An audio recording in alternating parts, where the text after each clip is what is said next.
Hello, Bridget and Danielle. Welcome to Halloween Daily. Thank you so much for talking to us today. Oh, curious about Halloween Daily News. Is this a Yeah. year-long Y- endeavor? Absolutely. Every day is Halloween for us. We cover all things Halloween from the industry to horror movies to Halloween movies to mask making, every corner of it all year. Well, you know, I we love love it. Halloween, so I'm glad we're finally connecting. It's like we love Halloween. Perfect. Love Perfect. Halloween. Awesome. Awesome. Well, that of course was going to be one of my questions, so you've already answered that. Um, with House of Spoils, it's coming out Halloween season. A lot of people are going to be watching it this Halloween season, and I think it makes a good Halloween watch. No spoilers, but I mean, I don't think it's a secret from the synopsis and the trailer that you guys have a fun kind of mix here of the culinary world and kind of this haunted, witchy world, which I really found fun and unique and tasty, I'll say. Um, where did this originate though? How did this story start for you guys? Yeah, well, this we set out to make a we started, wanting to make a story about somebody trying to find their voice and sort of rise into a position of leadership um, or actually maybe more was just about finding your voice and your authenticity. And we were thinking about creative expressions, and Krudy suggested a chef. And from there, the story just kind of tumbled out, this chef on a remote estate. And we like this idea of somebody on kind of pulled out of their world and set on this journey, and with an incredible ambition to succeed.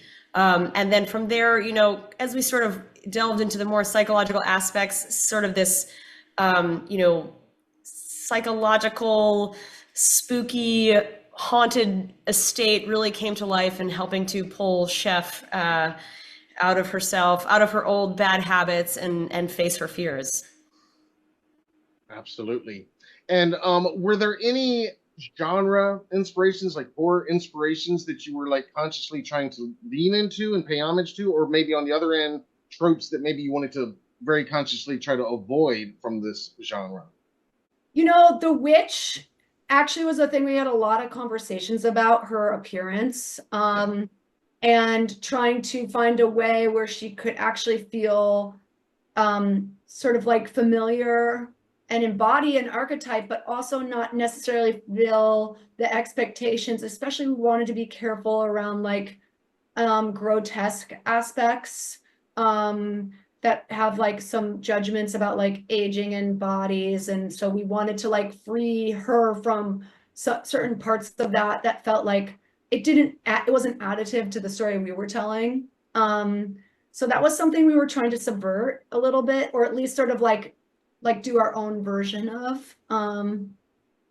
Yeah, we actually were for the a lot of the structure early on. We were looking at Black Swan, Whiplash, movies that were about people with ambition and Sure. sort of the kind of lengths people will go for ambition. And I think from there we really kind of departed as we sort of realized we were in different territory.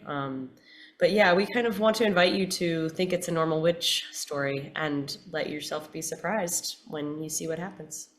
That's exactly it. It's definitely not your normal witch story, and I appreciated that. And I know our audience is going to enjoy watching it this Halloween season. You both said you're big Halloween fans. If you'll indulge us for our last minute or two here, what does Halloween mean to you guys in your lives? And have you always celebrated? You have good fond memories growing up celebrating as well?